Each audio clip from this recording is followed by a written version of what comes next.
taking a break in View Askewniverse to tell a tale of a very strange film. I'm Tom, and this is SickSlickProductions review of the 2012 film, The Tall Man.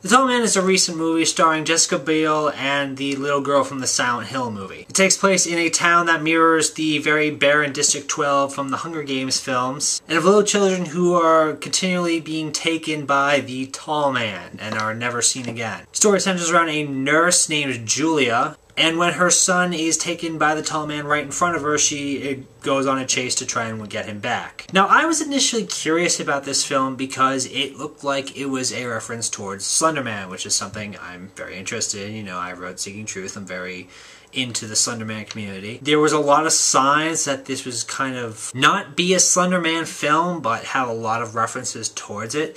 And in a way, it kind of does. I mean, the taking the children bit is a reference to the early lore of Slender Man, but other than that, there is absolutely nothing in this film in regards to Slender Man, which is fine. You know, I wasn't expecting it to be anything like that, but, you know, just letting you know in case you came here and thought, oh, is this a Slender Man movie? No, it's not. It's not. There's some references, but other than that, no. What did I think of this film? Well, the acting is very hit or miss. Jessica Biel probably gives one of her best performances. And the little girl, I think her name is Jodelle Ferland, I think? I don't remember her name. She was in Silent Hill. She did Eclipse. She was the little girl vampire in Eclipse.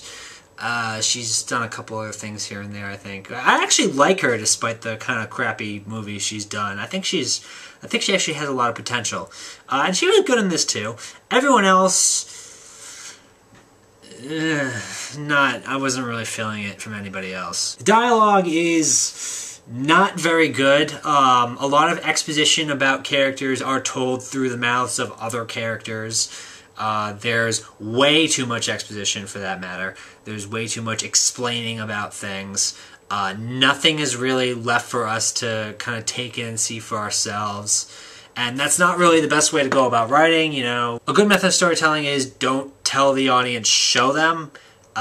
This lesson goes completely over the heads of the director and the writer, and every little bit is basically spoon-fed to us. And here I go into a little bit of spoilers in regards to the plot, but yeah, just if you don't want to tune in, I'll have a timestamp on when you get skipped to skip it. Okay, so I don't really know where to start in regards to from about halfway through the film on, because at that point nothing really makes sense in this film. I mean, you have the Tall Man, he takes the kids, you know, he takes David, Jessica Biel's son, from right in front of her. Fine, whatever, she goes on a chase to try to get him back.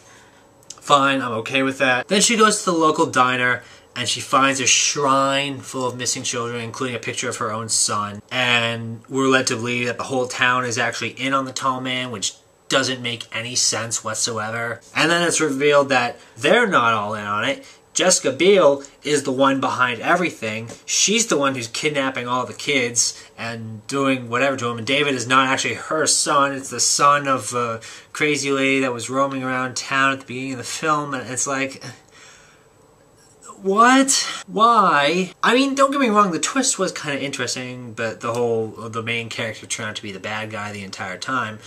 But the motivation behind it, behind why she did it, is weak, to say the least. It's basically her whole spiel was that the system is bad, the system crushes the kids' will to live and their spirits, and she hated seeing that, and she wanted to save them from the inevitable defeat of the real world, I suppose you could say it was. And there's a whole thing about her husband being dead, except, oh, he's not really dead, and he's helping her do it, and I don't know, he's only in like a minute of the movie, so I wouldn't really think too hard on it. And it turns out there's a whole organization behind taking kids out of poor towns and trying to give them a better future, and I don't get it. What it felt like was that the film didn't really know what direction it wanted to take. It didn't really know what it wanted its story to be about. Did it want it to be a horror? Did it want it to be a suspenseful thriller? Did it want to have a political message in there somewhere?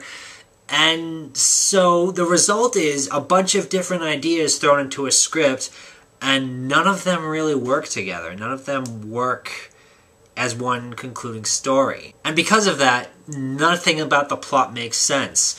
Why is she kidnapping the kids? Why is there an organization taking them and putting them all over the globe? What is this organization? What is the point of it? Why don't we just destroy this town and move everybody to other places if it's completely dysfunctional and has no relevance to the outside world whatsoever? It does nothing to provide for the world. Why? I don't know. I'm probably thinking too much about it, but more or less, basic things about the latter half of the movie just don't add up. And they're not really explained. Despite all the explaining this film does, those basic things are not explained. In a way, it's like the film tries to explain everything and at the same time really explains nothing. You're basically, even with the explanations, you're still wondering why the entire time. Like, what is the point of this?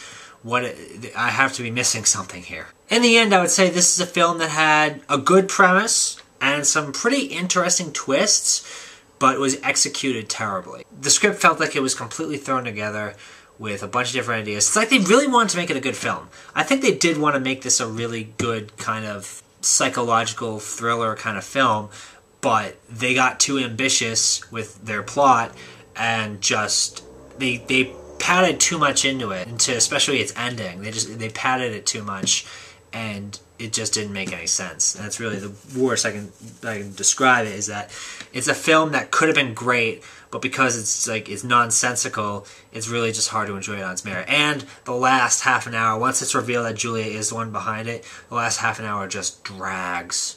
It is a movie that just stops dead on its tracks and has to be dragged kicking and screaming towards its inevitable ending. And that's really not good for a horror / thriller film. Also, I want to point out that there are no tall men in this movie.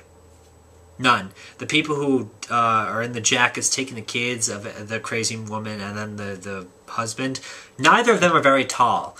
Both of them are, I would be hesitant to say they were even 5'10". Like, they're not tall people. So even the title of the film makes no damn sense. So how am I supposed to trust the rest of it, you know? Overall, this is a film that could have been great, but really wasn't. The acting was half and half. The dialogue was pretty badly written, especially in the form of that abusive boyfriend to one of the townspeople, who had the most atrocious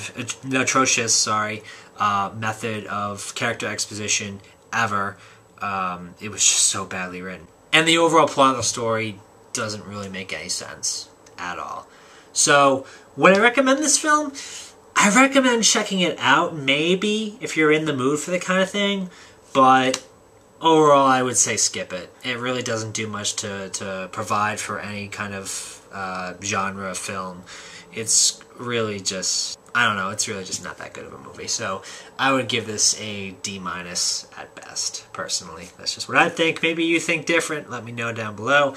And next we will be hopefully resuming with the View Askew films. I'm going to try to get them all done before beginning of November, because beginning of November is when the big film that I'm going to review, I mean, okay, not big film, it's Breaking Dawn Part 2, but if you know me from my SickSlickProductions channel, you know that I have kind of an obligation to see this final film with all the complaining I've done about this series up until this point.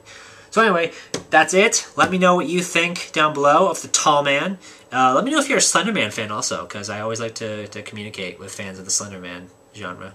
And, yeah, until then, I'm Tom, and this has been SickSlickProductions. If you enjoyed this video, give it a like, a favorite, subscribe to the channel, post it on Facebook, Twitter, Tumblr, Google+, Reddit, something awful, spray paint on buildings, make a flag of it, get it tattooed in your forearm, get it branded into your forehead. This is SickSlickProductions saying keep the spirit of the movies alive.